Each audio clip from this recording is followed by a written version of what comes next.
This program is for educational purposes only. The content is not intended to diagnose, treat, cure, or prevent any diseases, nor is it intended to take the place of your primary care physician. Statements in this program have not been evaluated by the FDA. As an empowered individual, you do have options available. We're honored to continue and share the teachings of the founding father of science of epigenetics, Dr. Joel Wallach.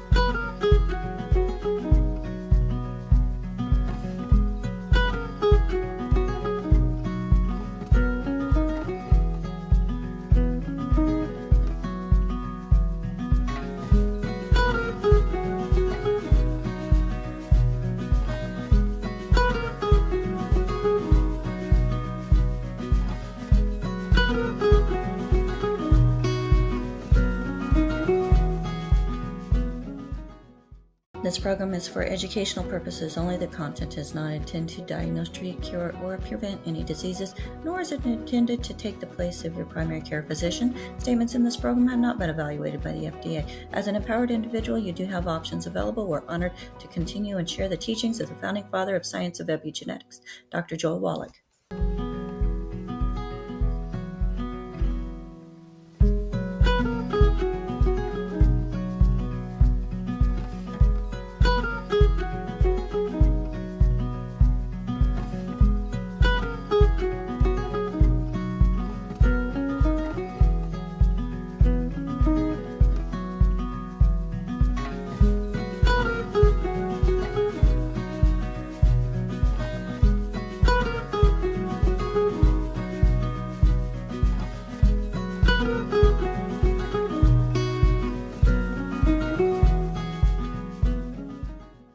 This program is for educational purposes only. The content is not intended to diagnose, treat, cure, or prevent any diseases, nor is it intended to take the place of your primary care physician. Statements in this program have not been evaluated by the FDA. As an empowered individual, you do have options available. We're honored to continue and share the teachings of the founding father of science of epigenetics, Dr. Joel Wallach.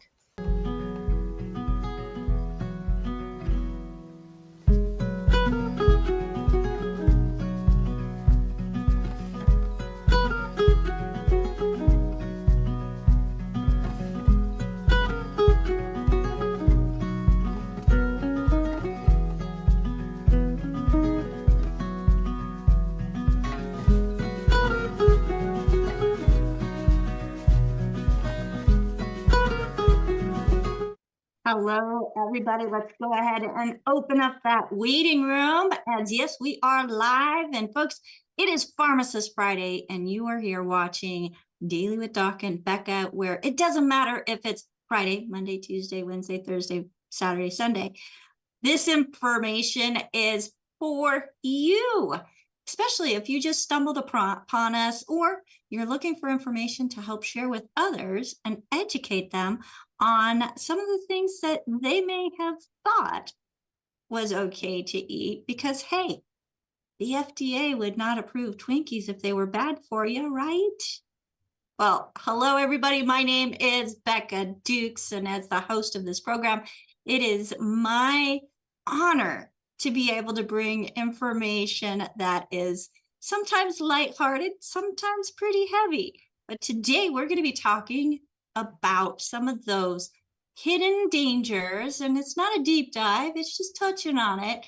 Some of those hidden dangers of things found in ultra-processed foods.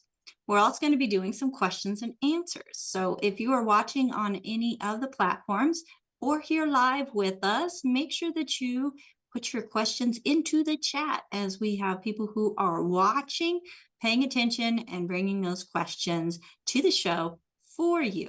Now, if you're here live with us, go ahead and raise your hand. Go to reactions, raise hand, and we will get to as many questions as we can after we get our opening done.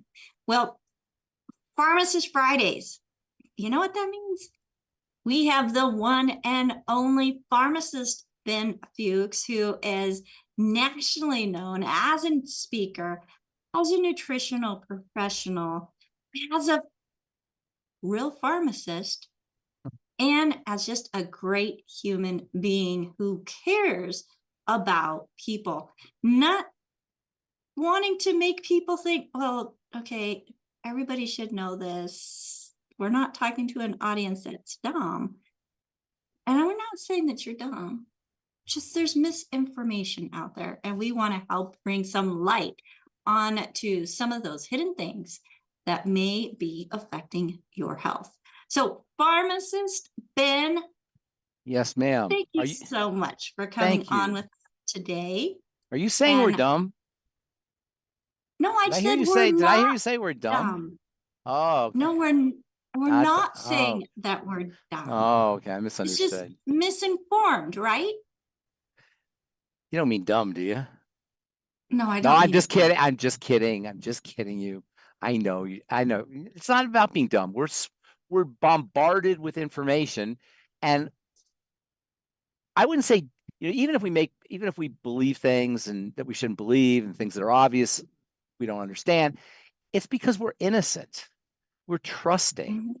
We believe when we think too little of ourselves and too much of the people who are telling us things, which is why I always go out of my way to make sure I always explain how the whole thing works, because it's respecting people. We're not dumb. I don't want to assert and just tell you what to do. I hate doing that. I want everybody to be their own health authority, because it's not that complicated. And especially you want to talk about ultra-processed food. That was our heading today. And I almost, as I talked to you earlier, and I talked to AJ earlier, I almost feel a little guilty talking about that, because it's kind of like you would think the people would know about the problems with ultra-processed food. But then you guys disabused me of that idea and said, we don't know. And you told that story about French fries. And, they're potatoes. How bad could they be? And they're sweet potatoes. They're even better for you. Right? Go for the healthier option, right? Sweet potato fries. Sweet potato fries, right? And so, okay, so your point's well taken. First of all, there's a distinction between processed food and ultra-processed food.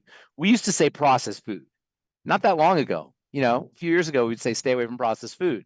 Now we have to say ultra-processed food. Processed food is any food that is changed from its original state.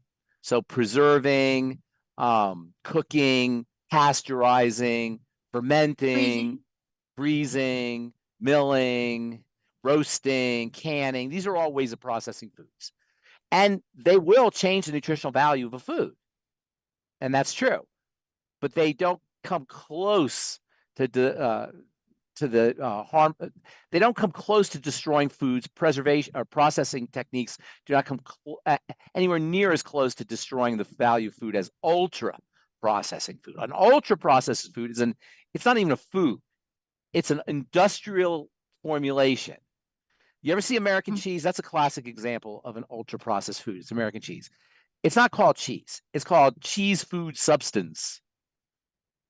It can't even call it cheese, because it's not a food. It's an industrial formulation made mostly or entirely from substances that come from foods.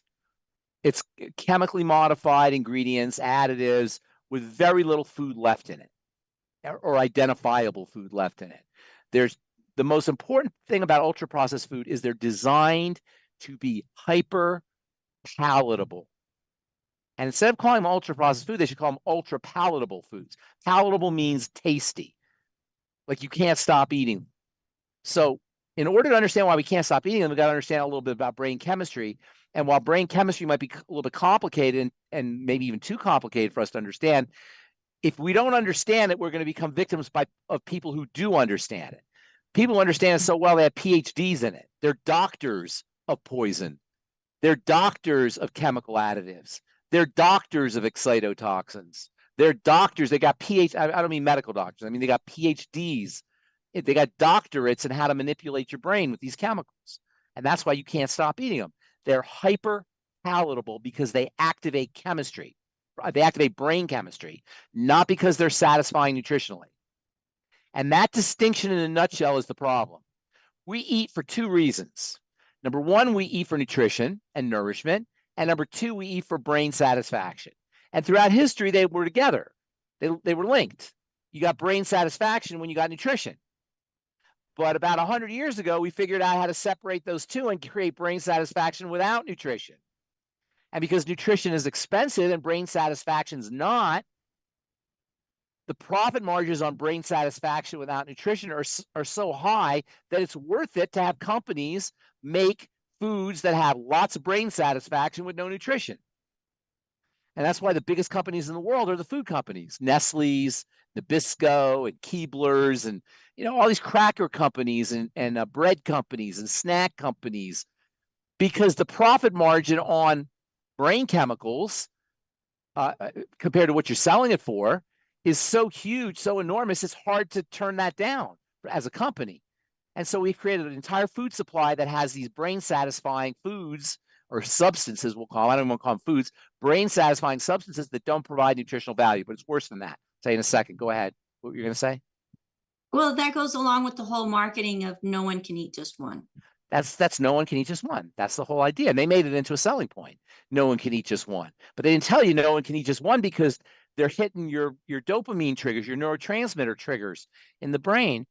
And so when you think about it that way, we should be so angry. We should be, giving them the finger instead of giving them our money, because they're tweaking us. They're manipulating us like they're pulling our strings, like we're puppets.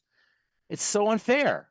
So these hyper palatable, hyper convenient, heavily branded foods, ready to eat, they're impossible to stop eating. Not only that, but there's techniques, there's tricks. For example, there's something called throat slip. Throat slip is how fast a food slips down your throat. There's another phenomena called disappearance. And that's where food disappears so quickly, you wind up eating more. Those foods that melt in your mouth, like cotton candy type of foods.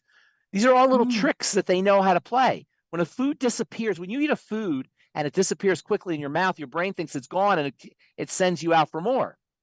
And that's why you can't stop eating these foods that melt in your mouth quickly, or you can't stop eating the foods that slip down your throat quickly. In fact, fast food, so-called fast food, is really, originally the name was because they make it fast or you get it fast, but really fast food is fast food because you have to eat it fast. Because if you ate it slowly, you wouldn't eat it. Next time you have a McDonald's hamburger or whatever, Big Mac or a Whopper, whatever you're eating, eat it slowly. And watch how quickly it becomes disgusting in your mouth. You won't want to eat it. It has gristle and it's mushy and it's just awful.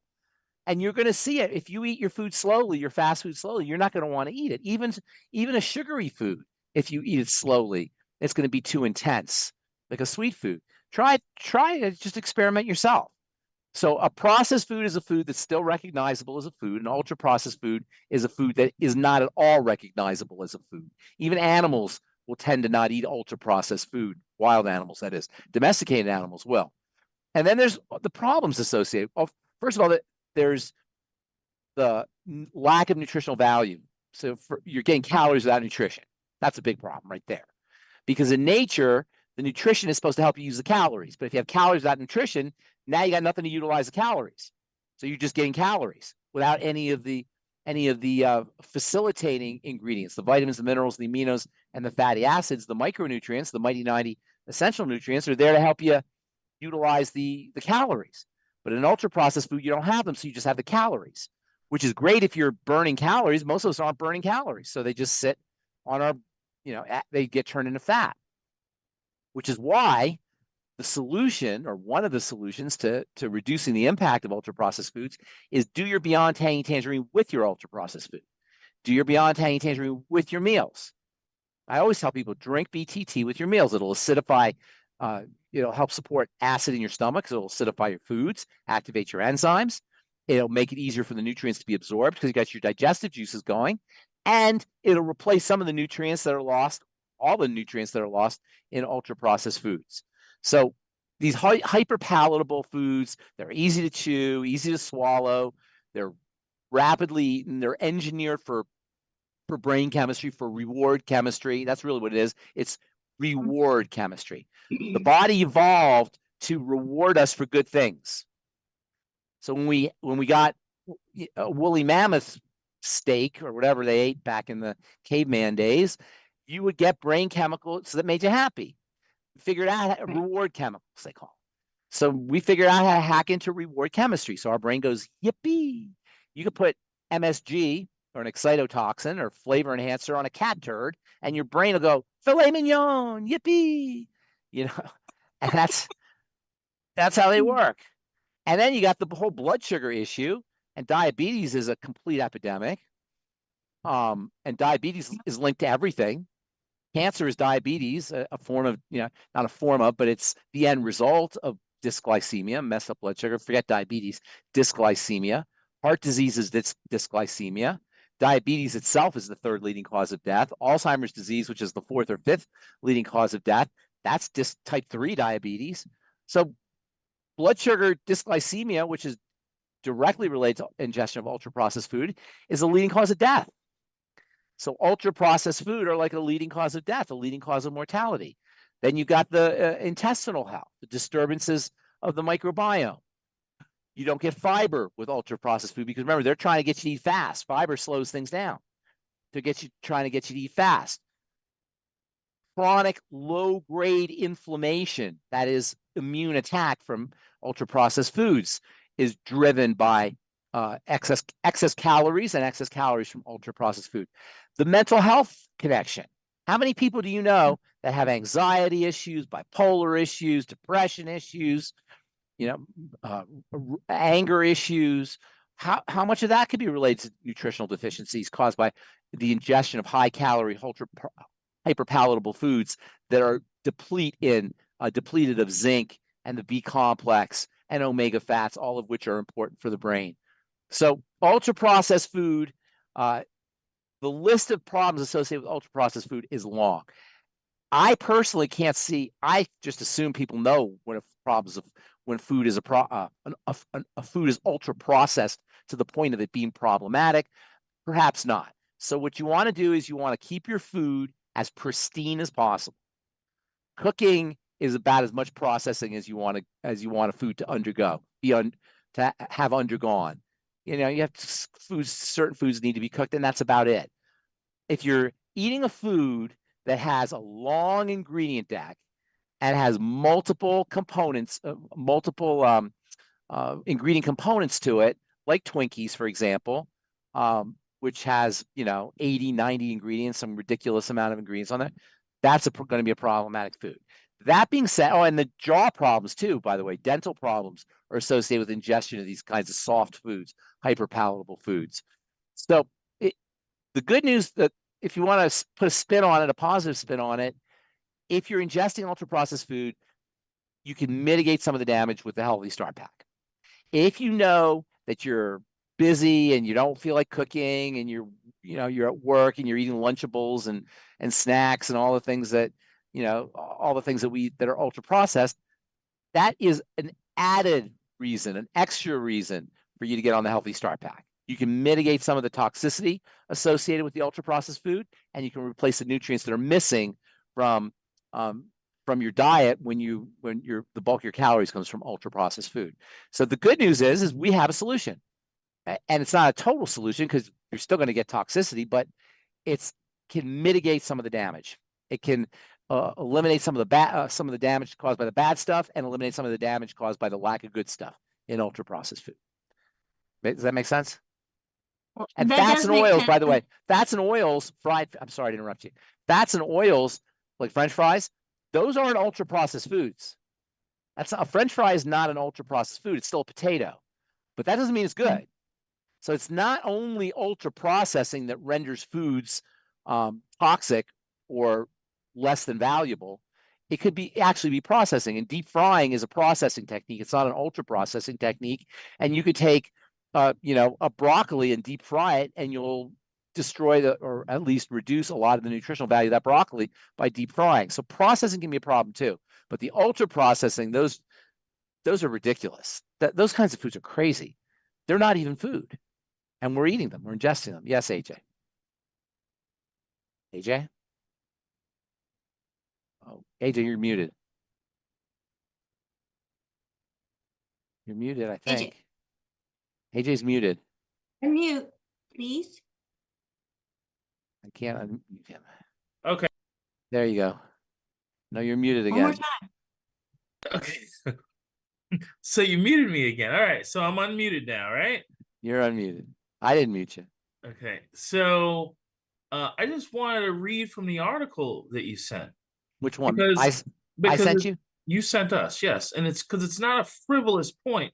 You know, I know you don't like talking about it, but I think these are serious points that certainly we know that the stuff's not good for us, but I think it's an important point to mention how not good it is for us. So just Becca, if you allow me a couple sentences here. Go for it. They analyzed data from 6,800 adults participating in a long-term study of heart disease caused by clogged arteries. Those who ate the most ultra-processed foods were 67% more likely to die from heart disease or stroke, or to experience a non-fatal heart attack, stroke, or cardiac arrest. Overall, each serving of ultra-processed foods was associated with a 5% increased risk of cardiac events. The link was even more powerful among Black Americans, researchers found. Each additional serving brought Black people a 6% increased risk compared with a 3% increased risk for non-Black people. Now, I'm not talking about, you know, that stuff, but what I'm mentioning is this is serious business. Yeah, it is serious business. And we don't, we don't appreciate the relationship, the connection between our health challenges and ultra processed food. And that might be more of a more relevant topic. Everybody knows, I mean, I don't want to say everybody, I would think people would know that cotton candy and Cracker Jacks, those are problematic foods. But what we might not realize is that our heart disease is related to that. I tell the story sometimes, and I probably told it before here on the show, but it's really interesting how the disconnect we make between our foods and our medical issues. I was in the grocery store when everybody's wearing their masks, and I don't want to revisit all that stuff, but I saw this older couple, and I was walking in the aisle, and they were both wearing their masks like good Americans, like they're all supposed to do, like their doctor told them to do. And the husband, I don't know how old they were because they were wearing their masks, but I guess they were in their 60s or so. And the husband had a big 62 or a 64-ounce bottle of Coke and a 64-ounce bottle of Pepsi. And he was asking his wife which one she wanted. And they were wearing the masks. And they were doing everything they were supposed to do so they wouldn't get the evil virus, what their doctor told them. But they didn't see the relationship between what they were drinking and they would need the mask maybe if they would not drink the Coke or not drink the Pepsi or whatever else they were doing. And during that whole thing, when everybody's wearing masks and everybody wants to stay in the house and stay 6 feet apart and nobody wants to visit each other, the lines at Chick-fil-A and Taco Bell were longer than ever before. It's like we don't see the relationship between our shingles and our cold sores and our viral infections and our arthritis and not to mention our cancer and our heart disease, the more severe life-threatening issues, and the kind of foods we're eating. I think that is more relevant, and we're not being told that. And it reminds me kind of how in the old days, like in the Middle Ages, and even in the Dark Ages, before the Middle Ages, the priests would say, "Don't worry, we talk to God for you. We'll you do whatever you want to do. We'll talk to God, and you just live your life, and we got connections. Just give us your house when you die and 10% of your income," or whatever they did. And today we got doctors saying the same thing. They say, "Don't worry, we got drugs for you. We got cardiac ablations for you." And they've forgotten that the drugs and the cardiac ablations and the heroic surgical techniques for addressing these kinds of problems, they're only for emergencies. We've made them we've normalized them into lifestyle practices, cardiac ablations and stents and bypass surgeries. These are all, they should be reserved for emergencies, but they've just become normalized. Don't worry about what you eat because we've got a stent for you, or we've got a beta blocker for you. We got an ablation for you. Yes. So my aha moment was when I was working for a medical device manufacturer on the quality returns team for angioplasty catheters and stents. And I vowed to myself that I would figure out how to avoid ever needing that device and never be on that operating table. So here we are. And here we're talking about it. Now, Pharmacist Ben. Yes. You mentioned so many different things. Yes. You just kind of skimmed over how this all affects the digestion. How ultra-processed foods do? Yes. Well, And they first of all, the lack disrupt of fiber is really important for the microbiome and for regular bowel movements, regular elimination, and detoxification. So the first thing about ultra-processed food is the hyperpalatability mandates that the fiber's gone. They have to take the fiber out so that you can eat the food fast. Fiber slows down how fast you can ingest the food, and fast food needs to be ingested fast. So fiber is the first problem. Then there is the disturbances of the microbiome caused by the chemicals in the food. And so that throws off intestinal health. And then there's the sugar, which completely throws off the microbiome. So between the sugar, and that's also, by the way, sorbitol and non-diabetic friendly or non-caloric sweeteners, those can also disturb the microbiome. The lack of fiber and the toxicity, the full-blown toxins in the food, even though they're in small amounts, all of those can throw off and disturb intestinal health. And from there, you're off to the disease races, as you say. And that's another reason why you want to use your Beyond Tangy Tangerine and your nutritional supplements and your Healthy Start Pack with your meals. And by the way, the microbiome, once that's disturbed, it can take years for it to get reestablished, particularly if you're taking antibiotics. Yeah. Well, and I think this also kind of brings home the fact that we need to read labels. Well, one, shop around the outside of the store where things aren't as the outside, processed. that's right. Shop around. That's the best thing you could do, is get the foods that are as pristine and as food-like as possible. You want the most food-like foods that you can find. I do have to do a shout out to my son because we were on that outside. We were looking at cheeses. He was reading labels. He's like, I said, well, let's look at them. What's cheapest? He said, that's the cheapest. But Mom, it says right there, ultra processed American cheese shredded. Shreds. It says it right there, ultra processed. It's on this package. He says, that's not cheese. So I was very proud of this little boy who was raised. How old is this little boy? How old? He's 14. Okay. Not that little, but okay. He's over 6 foot now.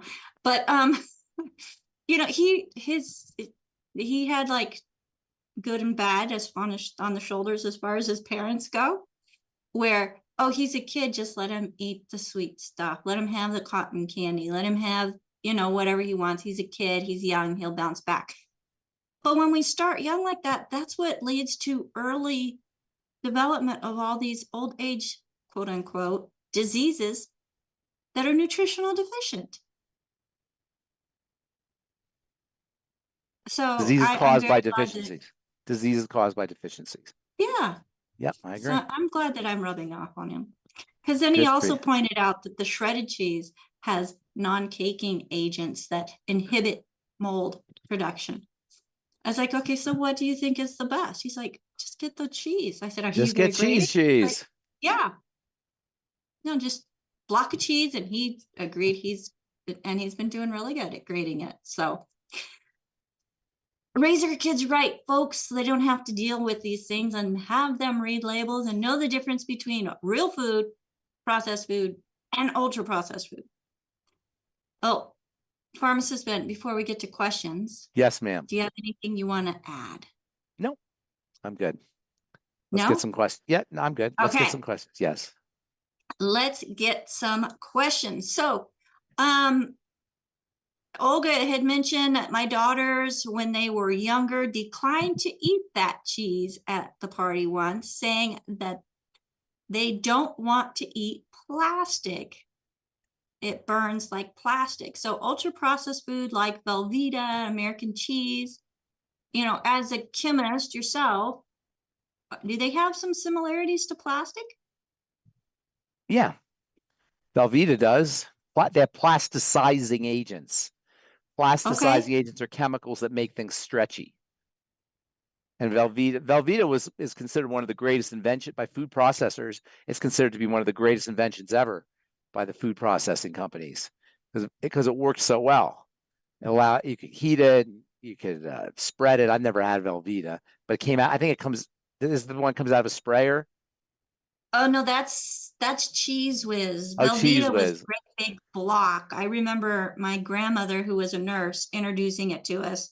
And then my sister, 13 years older than I, was always making me Velveeta grilled cheese, and we It would made great melt it. grilled cheese sandwiches. I think that was the big deal about Velveeta, wasn't it? Yeah, that on white bread. What Yeah. was made?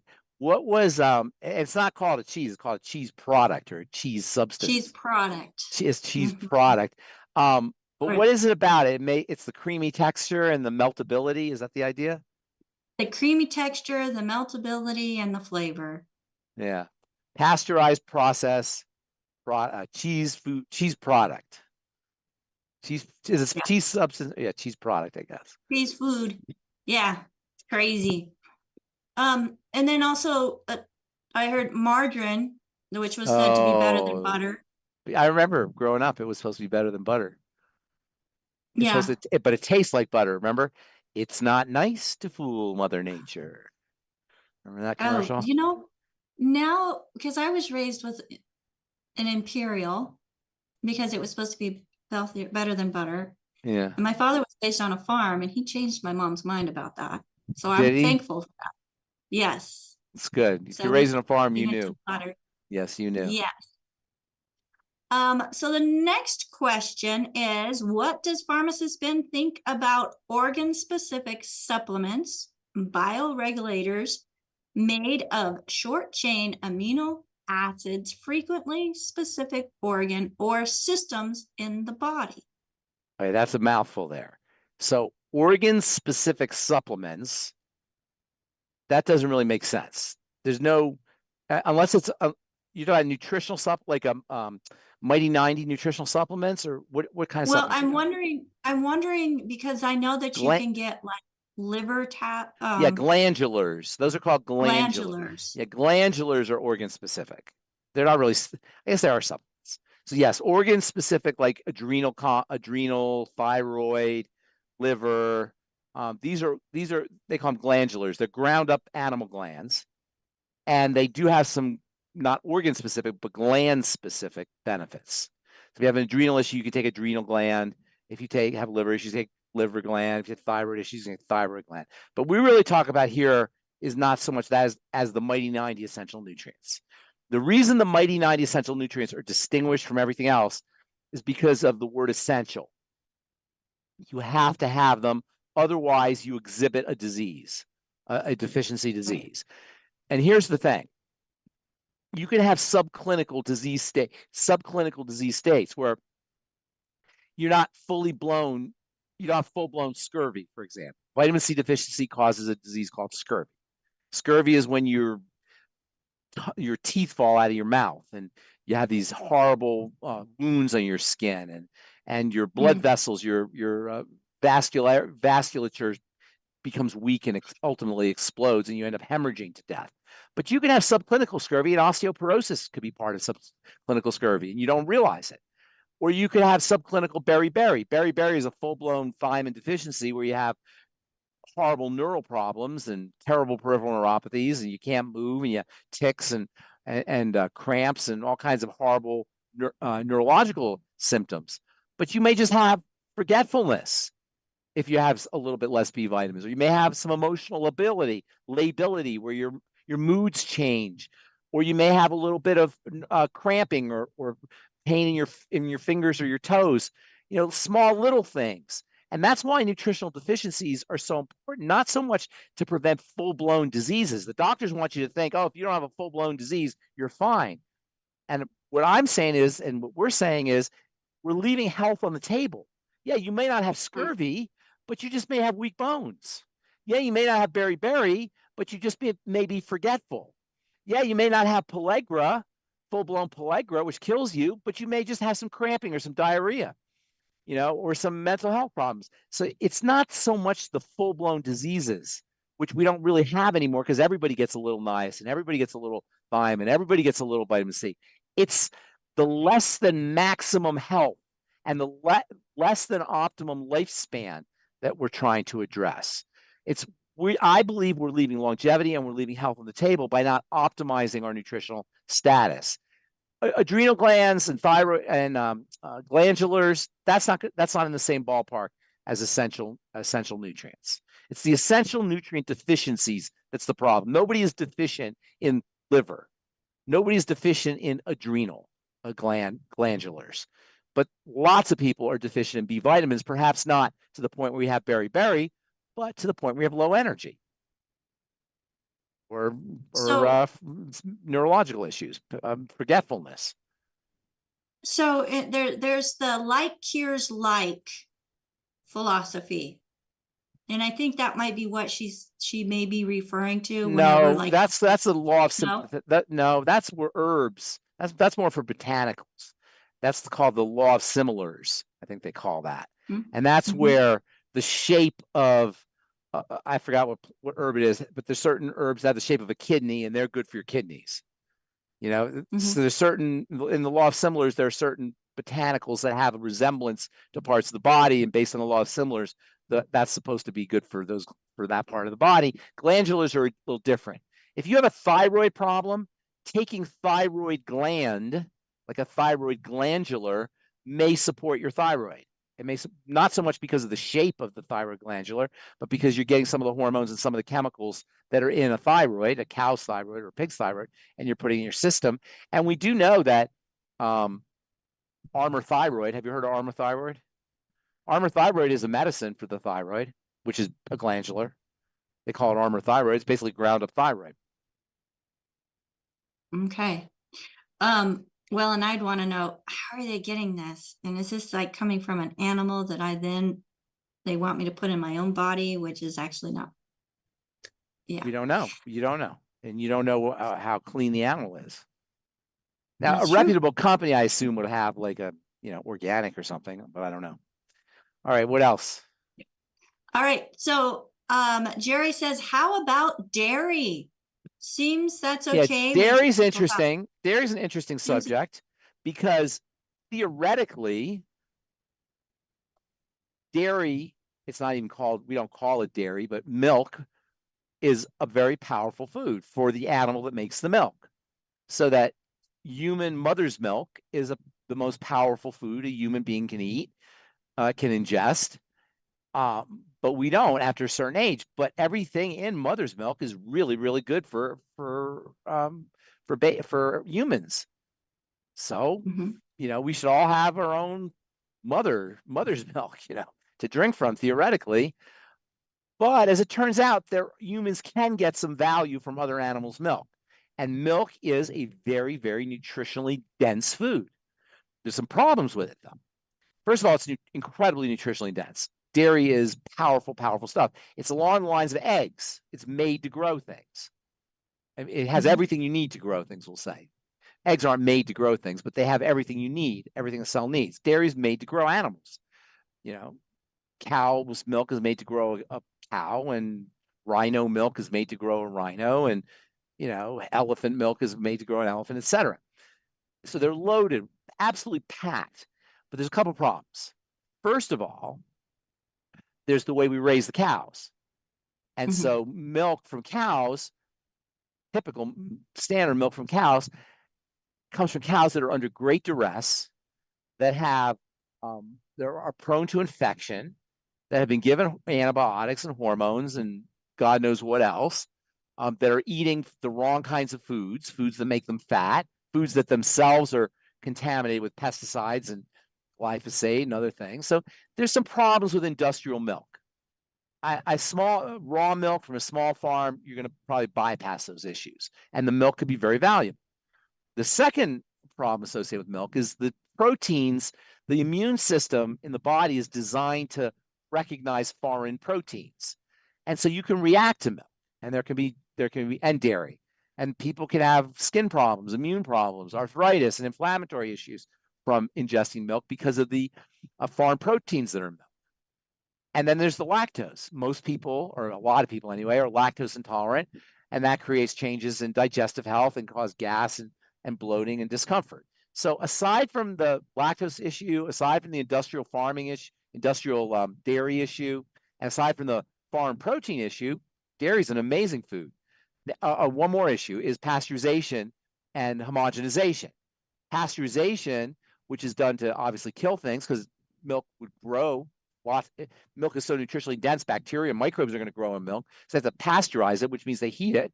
And when you heat proteins, you destroy them, as we know, particularly enzymes. So pasteurization destroys much of the nutritional value of milk.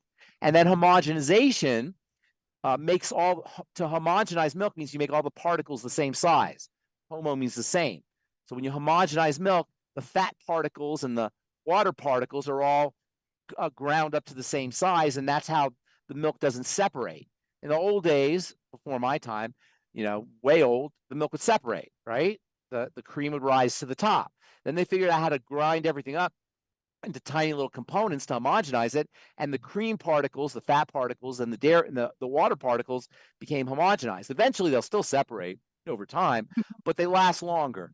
Problem is, now you've got these fat particles that are so small they can get into your body much more readily, into your blood much more readily. So then you got the problem with blood fats.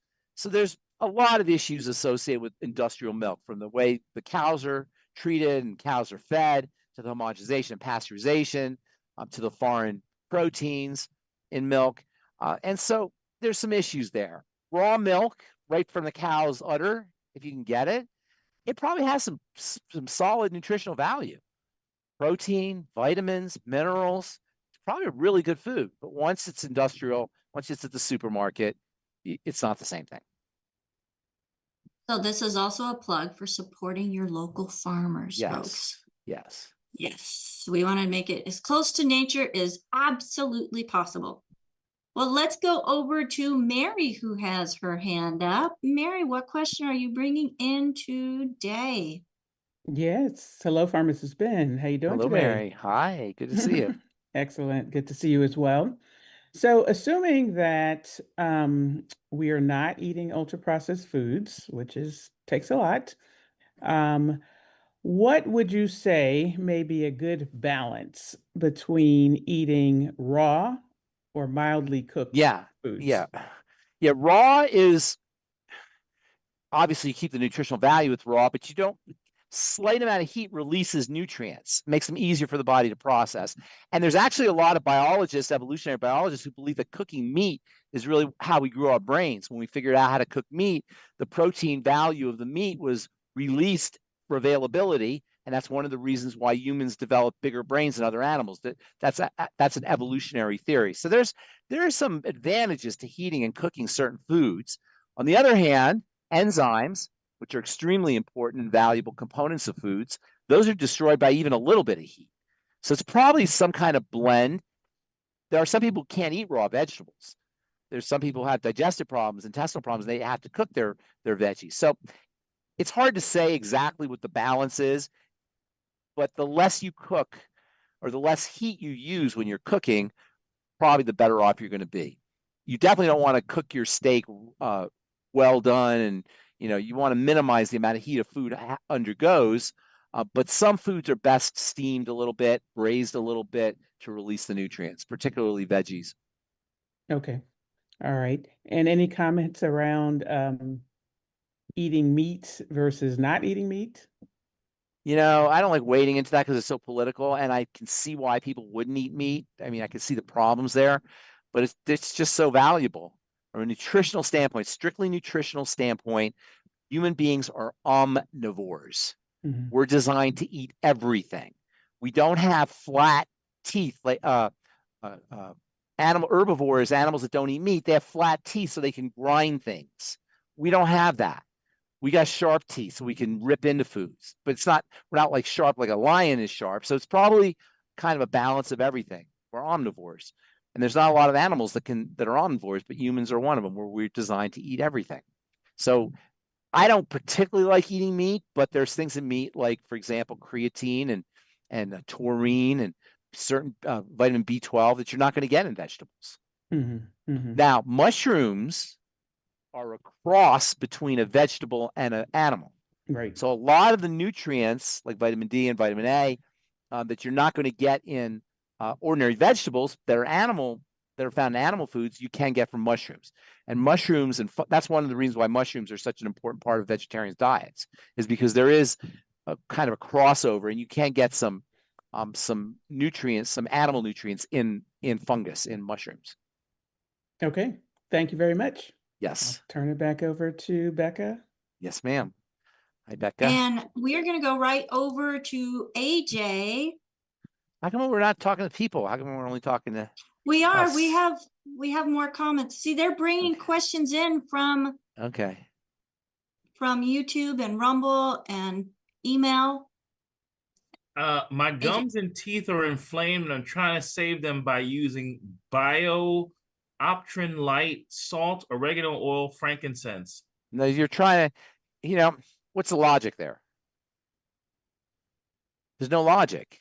Yeah, I don't see much. And that's, unfortunately, that's kind of how it's sort of superstitious.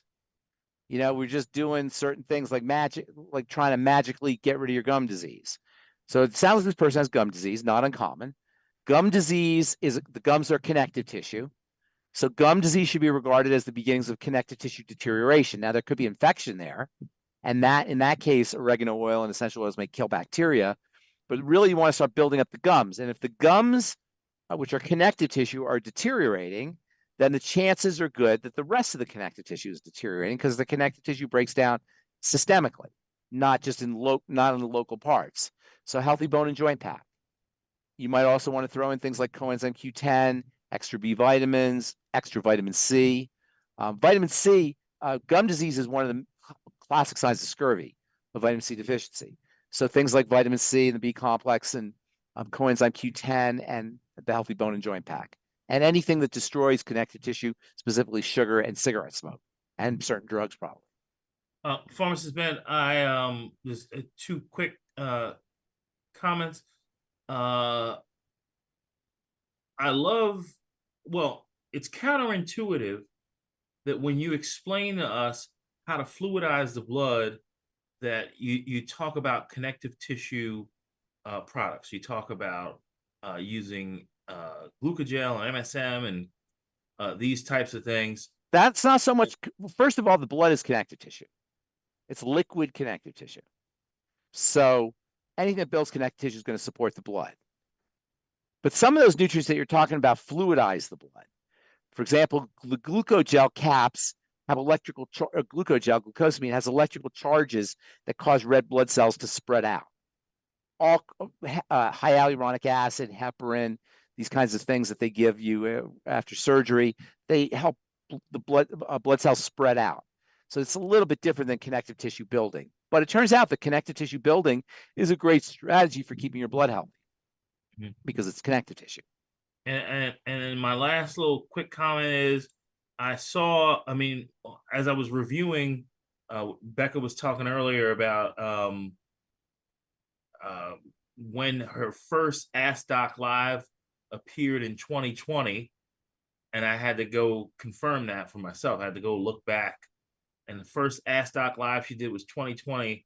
So this is 6 years that she's been on this crusade, doing this live for the people on YouTube and Rumble and Facebook, etc.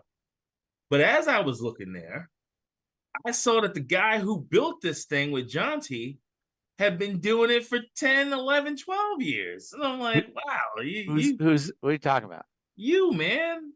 Built what? Well, we've certain Critical Health News. Critical Health News. Oh, Critical Health News. Yeah. You didn't know that? Yeah, we've been doing it. I knew it, but I'm just mentioning the longevity. Did you see young pharmacist Ben being committed to talking to the people? Oh yeah. About and this is like not a new thing, and I just think that people need to know. Oh yeah. You know how my story, how I started with longevity, right? I told that story so many times. But I was doing talks in Denver when I saw how powerful nutrition was as a skincare pharmacist, I had a dermatology pharmacy where I made products for people who had skin issues or who had burns or traumas or had just come out of surgery. So I would make topical products for them, but alongside the topical products, I would give them nutrients to help heal the skin or to help treat the skin. And then I noticed that they would lose weight or their blood pressure would drop and all these other they get all these other health benefits. They would take, glucosamine to help accelerate the healing of a burn, but their arthritis would start to improve. So I started to see connections between the nutritional supplements and not just skin issues, but other health issues. And then I've told a story before. I don't want to tell the whole story again. At Kmart, I was starting to I would recommend supplements for people. When I was the Kmart pharmacist, right? And so I would recommend supplements for people because I learned in pharmacy school there were certain supplements that you could use for colds and for digestive problems and acne, and I would just start to suggest people use supplements with their medication, and sure enough, they would get better and they would get better results. And then I got cocky and I told people not to take their prescriptions. I said, take the supplements instead of your prescriptions, and that's when I got fired, and that's when I started my own pharmacy. But when I saw it worked for people, I felt like I had to go tell people. I felt obligated. And in fact, I didn't even really want to talk. I was just I was not really a talker. In fact, the first time I gave a talk I don't know if I ever told you the story. I ever tell you the story? I did it. I was doing these little talks in my lab. And there were a few people that would come, maybe 10, 15 people at a time. And then one guy, a friend of mine who had he was working for a multi-level company. He was a PR guy.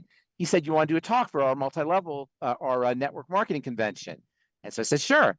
And little did I know, when I went and did the talk, there were 700 people there.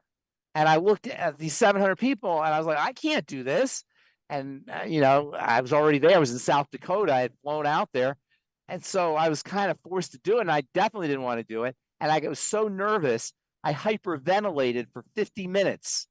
And it was an hour talk. And I hyperventilated for 50 of the 60 minutes. I was like this in front of 700 people.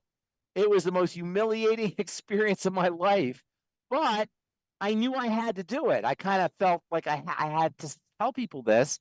And then at the end, like the last 5 minutes, I kind of recovered myself. But I remember for the first I remember looking out and seeing 700 people. You know what that looks like? 700 people. And you're like standing on a stage by yourself. And I never did it before. But I knew I had to do it. I knew that there was this thing that this tool that people were not leveraging that could save their lives and extend their lives, and most importantly, save them from misery, from health misery.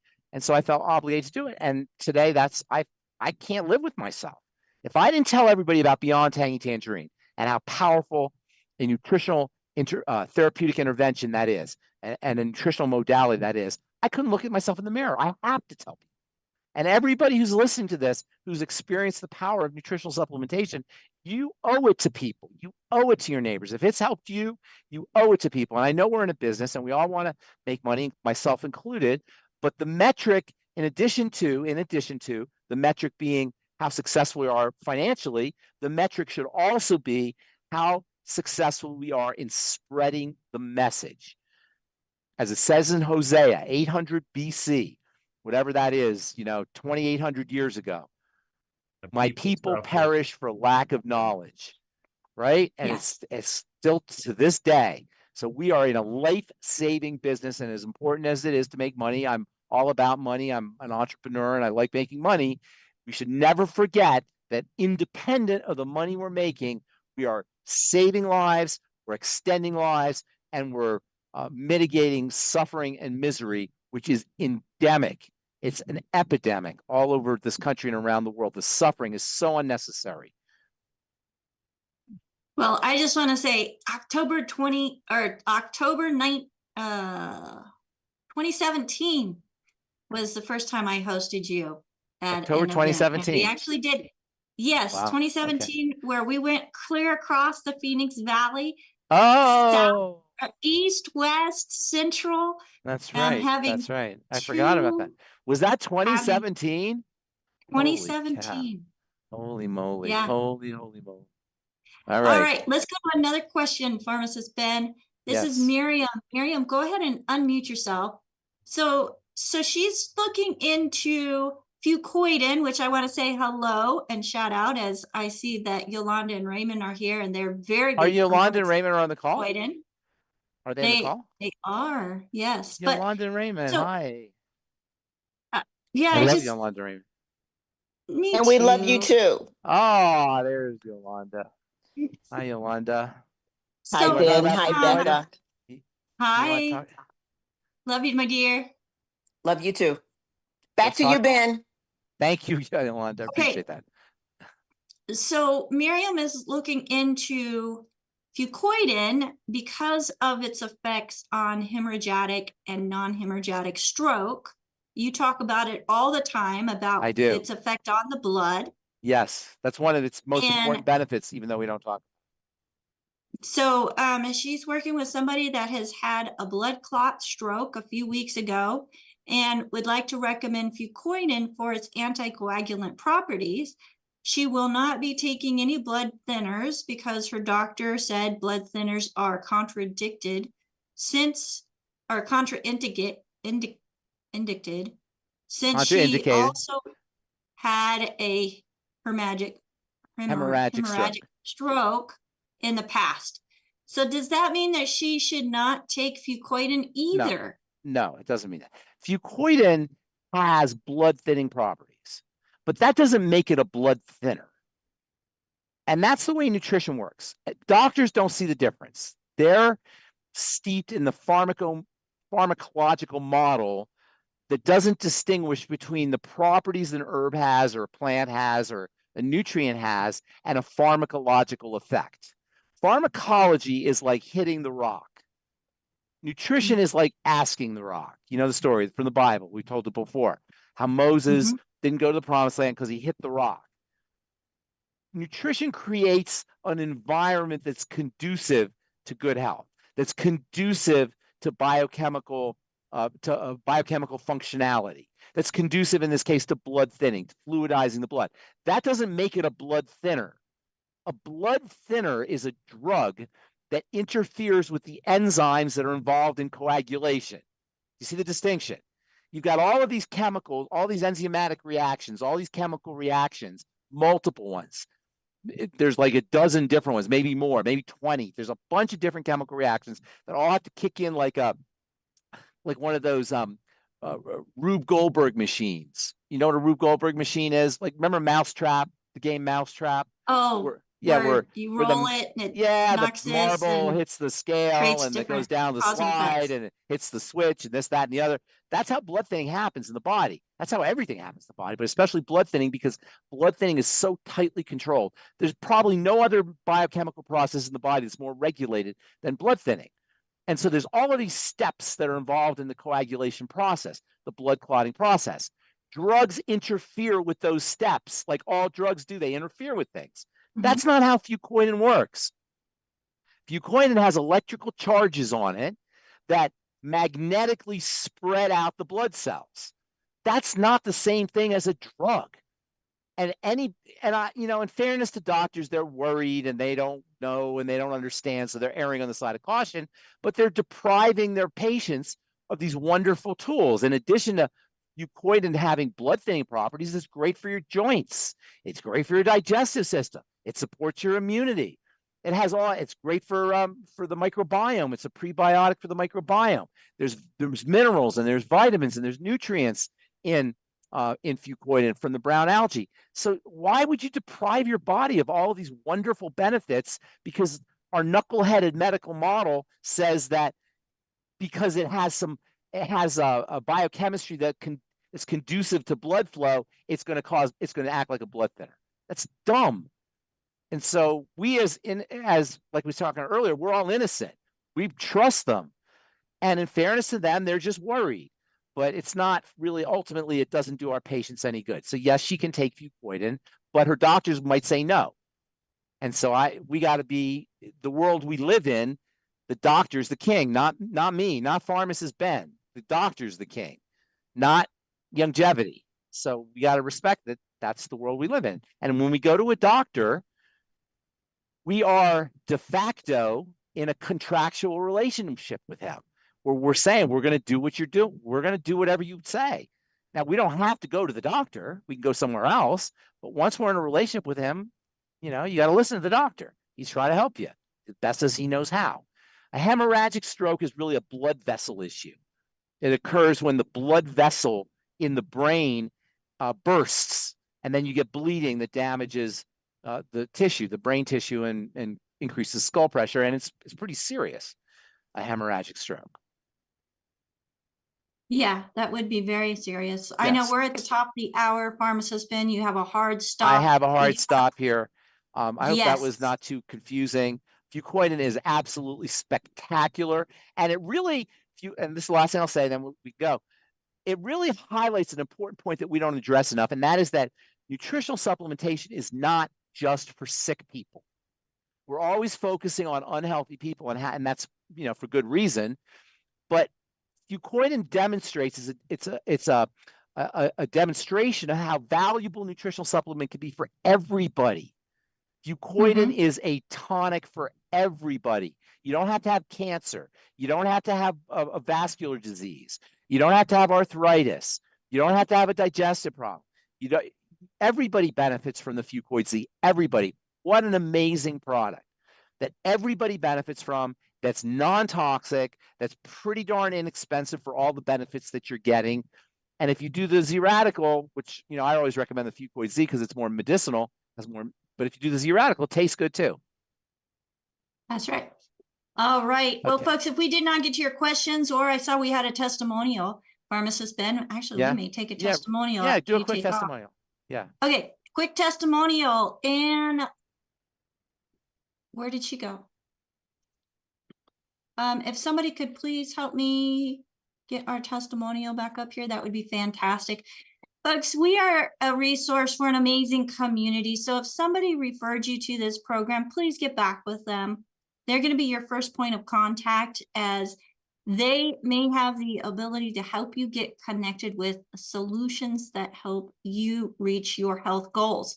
If there's no one to thank, you can reach my team, Daily with Doc and Becca team, at 855-949-3377. Again, that's 855-949-3377. If we did not get to your questions, or you have questions you would like to ask, questions at dailywithdoc.com. Again, that's questions with an S at dailywithdoc.com. Now, Florence says, I've been taking longevity products and my very large bald spot filled in. I have pictures before and after. Nice. So Florence, please email us questions at dailywithdoc.com, and we'll make sure that we give you the opportunity to share that testimonial, as we're working on putting other testimonials together to have a show that is specifically testimonial in a compliant way. So again, questions at dailywithdoc.com. If I could get the coaches, co-hosts up on the screen with us. I'm so thankful we don't have to do this. Ruth Ellen and I were talking in the beginning when we first did the live stream, and not having everything fit, and it was just the two of us and Doc. It was just the two of us. Doc was great at talking. Yeah, we had a lot of learning that happened in those days. So Pharmacist Ben, again, thank you so much. You are awesome. Thank you. Appreciate you. Have Thank a fantastic weekend. See you Bye. Monday, Pharmacist Ben. See you Monday. Look forward to it. Perfect. Awesome. Awesome. Nancy says, grateful for you, Ben Fuchs, and the team. Thank you so much, Nancy. And again, I am so thankful that I don't have to do this all by myself. Here on the screen with us right now, we have Marilyn, who we lovingly call Speedy Fingers, or Fingers, as she's doing dictation into the chat and repeating what we have in black and white. So thank you so much, Marilyn, for all you do. We have Mary, who is joining us, as she is going around making sure she keeps an eye on the different platforms and bringing those questions in. And we have Albert joining us from South Africa, letting people in as he is our gatekeeper. We also have, looks like Rod, it's this tiny little picture, who's out watching the different platforms, making some comments, keeping some conversation going out on the different platforms. Thank you, Rod. We have Ruth Ellen, my executive production manager, who helps to make sure we are all in line and everything is right, including the lighting and the volume, and taking and putting this recording out onto the live stream, which it's being recorded and pushed live. Thank you, Ruth Ellen, for all that you do. And we have my digital marketing director, AJ, who has helped us get out on all the different platforms and helping us to increase our visibility. So thank you, team, and thank you all of you watching this program as you just invested an hour plus into your own wellness. Now take that investment and act upon it. Call now. Get back to the person that shared with this program with you. Give us a call, 855-949-3377, or visit the website, dailywithdoc.com. Thank you again, Raymond and Yolanda, for popping on, as I see many amazing individuals within our community, health coaches, clients, just, people who have a heart for health, wellness, and other people just like you. We're so thankful for you. So spread the message, like and share. That's the best compliment you can give to us and those that you love. Until next time. Again, my name is Becca Dukes. As a certified holistic health coach and certified naturopathic practitioner, it is my honor and privilege to help you put more tools in your toolbox to create a better health journey. AJ, did you have one more thing you wanted to say? No? All right. Bye for now.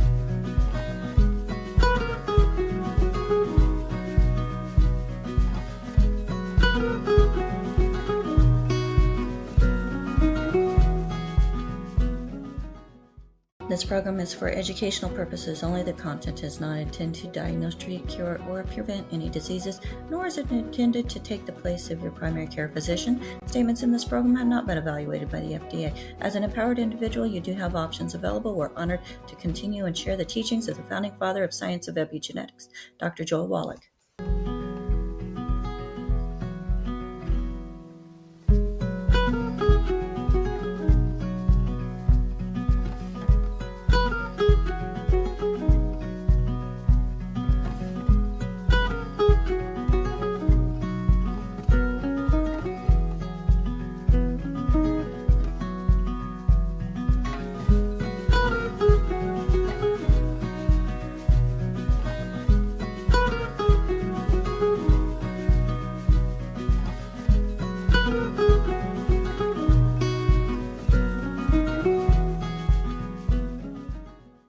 This program is for educational purposes only. The content is not intended to diagnose, treat, cure, or prevent any diseases, nor is it intended to take the place of your primary care physician. Statements in this program have not been evaluated by the FDA. As an empowered individual, you do have options available. We're honored to continue and share the teachings of the founding father of science of epigenetics, Dr. Joel Wallach.